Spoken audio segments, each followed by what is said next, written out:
जीवन का गहना। ये बात समझ में तो नहीं आएगा। हम ज्ञान कितना भी बढ़ जाए, लेकिन जीवन का कहना गुरु का वचन हो सकता है, यह समझ के परे।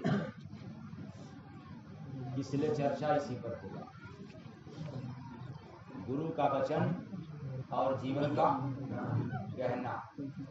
आप लोग गहना किसको कहते हैं? जो शरीर पर पहनते हैं, मुर्दा पर पहनते हैं। सीधा सीधा कहिए। क्यों आप लोग गहना उसी को मानते हैं जो मुर्दा पर पहना जाता है, यानी शरीर को पहनाया जाता है। जैसे सोने का चैन, मतलब सिकड़ी, उसको अंगूठी भी कहते हैं, और महिलाओं की भाषा में पायल भी कहते हैं, नथिया भी है, तमाम प्रकार की। तो हम लोग इसको कहते हैं कि ये गहना। और याद रखना, ये गहना जरूर है, लेकिन एक दिन यह गहना छीन लिया जाता है। जिंदा रहते भले कोई गहना अपना न दे, लेकिन मरने के बाद तो अपने ही लोग, अगर अंगुली में है तो क्या करेंगे? निकाल लेंगे। गले की बात मैं नहीं कह रहा, क्योंकि गले में तो पहले से निकल जाएगा। जो बचा खुचा अंगुली में है, पाँव में है, तो क्या कर देंगे लोग? निकाल देंगे। और निकालने वाला कौन? पड़ोसी की अपने ही लोग। हाँ, क्या बात। इसलिए सुना करो। क्या सुना गुरु के बचनिया, जीवन के गहना। सुना गुरु के बचनिया, जीवन के गहना। आवाज आ रही है?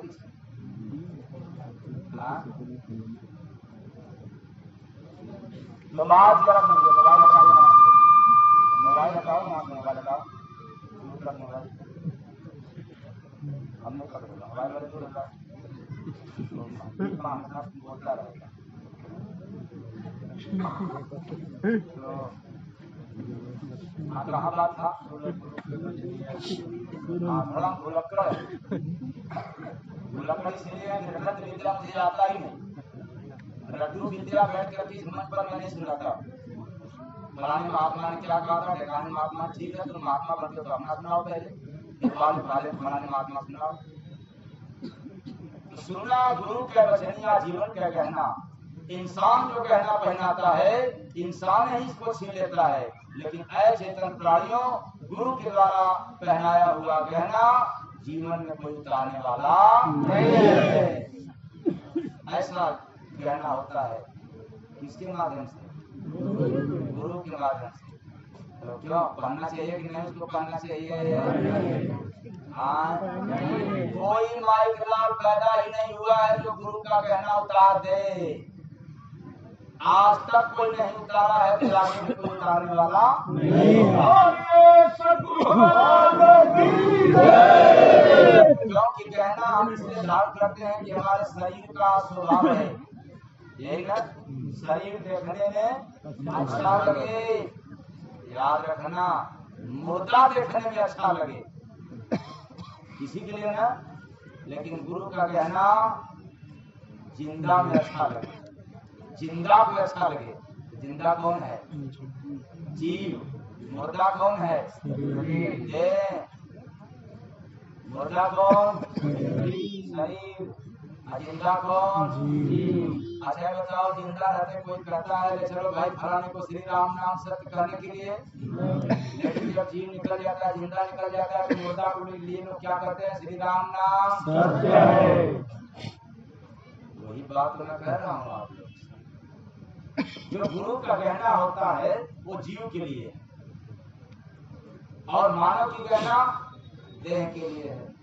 तो आप लोगों को अगर नसीब में है मानव की गहना पहनना तो अच्छी बात है, लेकिन सौभाग्य की बात है कि जिसको जीवन में गुरु का भी कहना मिल जाए। तो गुरु का कहना है क्या? आप लोग मत समझना सोना चांदी वगैरह वगैरह गुरु का कहना। गुरु का कहना क्या बतलाया? सुन गुरु के बचनिया, गुरु के कहना। सुन गुरु के बचनिया, गुरु के कहना। ऐसे प्राणियों, गुरु के वचनों का पालन तो स्वयं विधाता राम ने भी किया था। जो स्वयं भगवान बनकर के आए थे नर रूप में, गुरु की वचनों का पालन करना बड़ा कब कब कहाँ पड़ा? जब भगवान राम चारों भाइयों सहित धरा पे आए तो गुरु ने जाकर के आदेश दिया भगवान राम के पिता को। कैसा आदेश? इन बालकों को दे दो। क्या करने के लिए? शिक्षा और दीक्षा ग्रहण के लिए। इसीलिए तो रामचरितमानस में प्रमाण मिलता है, गुरु गृह पढ़न गए रघुराई, अयंत काल विद्या सब भाई। सब विद्या। आप इसमें पढ़ने वाले बच्चे बच्चियां होंगे, जरा आप लोग समझ लो।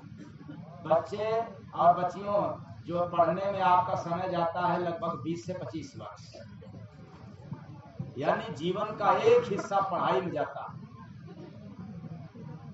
लेकिन वो शिक्षक के पास जाने, हम उनको आम भाषा में गुरु तो कह देते हैं, लेकिन वो है शिक्षक। जब हम आध्यात्मिक गुरु के पास जाते हैं तो उनकी पढ़ाई में समय बड़ा कम लगता है, और शिक्षा वाले गुरु जो पढ़ाते हैं तो सब विद्या का पाठ नहीं पढ़ाते, अधूरा पाठ आज तक पूरा नहीं हुआ है। तो कहेंगे कि कैसे? तो मास्टर बनाम गुरु जो पढ़ाते हैं, ये लोग लिखित पढ़ाते हैं, नकल पढ़ाते हैं। पुस्तक में कहीं न कहीं लिखा हुआ होता है और उसको क्या करते हैं? पढ़ाते हैं। सोच लेना। और विद्या की कितने प्रकार की? 2 प्रकार की, परा विद्या और अपरा विद्या। मास्टर लोग कौन विद्या पढ़ाते हैं? हाँ, अपरा विद्या। आप लोग समझ ला रहे? मास्टर केवल एक विद्या पढ़ाता है, लेकिन संत महापुरुष जब पढ़ाते हैं तो दोनों विद्या, परा और अपरा, यानी संसार का विज्ञान और ओंकार वाला भी ज्ञान।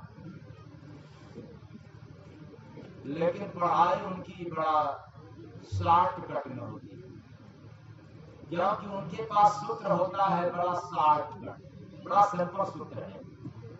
अगर वह सूत्र हमें आपको मिल जाए तो थोड़े समय में ही हम संसार को भी पढ़ लेंगे और ओंकार को भी जान जाएंगे। सतगुरु भगवान की। वैसे जैसे हम लोग गणित का सवाल लगाना चाहते हैं, लेकिन उसमें सूत्र नहीं है, तब अपने सूत्र लगाते हैं ना। माना कि मूलधन 100 रुपया या 100 रुपया मान लेते हैं, सूत्र मान लिया और उत्तर निकल गया। और सूत्र नहीं माना तो उत्तर निकलने वाला नहीं है। तो उसी तरह से संत महापुरुषों के पास एक छोटी सी सूत्र होता है, अगर वही सूत्र जिसको याद आ जाए तो फिर जिंदगी की समस्त विद्या का पढ़ने में माहिर हो जाएगा। तो वह विद्या क्या है? ढाई आखर प्रेम का पढ़े सो पंडित। कितना आखर पढ़ना है? ढाई। केवल ढाई है आखर पढ़ना। और पढ़ने वाले बच्चे बच्चियां कितने अक्षर पढ़ रहे हैं भाई? पता नहीं। सुबह से लेकर के शाम तक न जाने कितने वर्षों से पढ़ते चले आ रहे हैं, लेकिन अध्याय उनका पूरा नहीं हुआ। और एक सूत्र केवल केवल ढाई आकर प्रेम का पढ़े सो पंडित होय। तो ढाई आखर पढ़ने की बात है, और वह भी ढाई आखर की पढ़ाई इसलिए जल्दी पूरा हो जाता है। अब इसको कबीर साहब ने कहा था कि मस कागज छोयो नहीं कलम गभयो नहीं हाथ, मतलब न उसमें कलम की जरूरत है और ना कागज की, लेकिन फिर भी पढ़ना है प्रेम। पर आजकल के बच्चे लोग प्रेम के नाम पर पता है क्या पढ़ रहे हैं? वो कहते हैं आई लव यू, यही पढ़ रहे हैं। पढ़ते पढ़ते इतना आगे हो गए कि प्रेम को भूल गए, कहते हैं आई लव यू। और नहीं तो और क्या, लोगों के दिमाग में खजली होता होगा, अरे प्यार प्रेम तो एक ही है।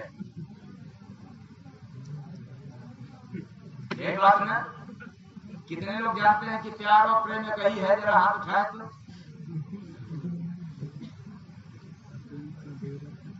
क्या बात?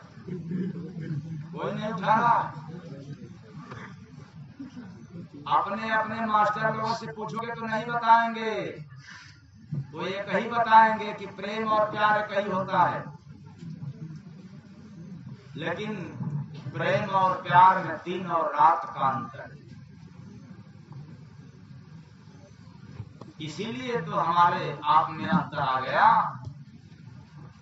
हम समझ नहीं पाया मंत्र के चक्कर में, पर अंतर बहुत जबरदस्त है।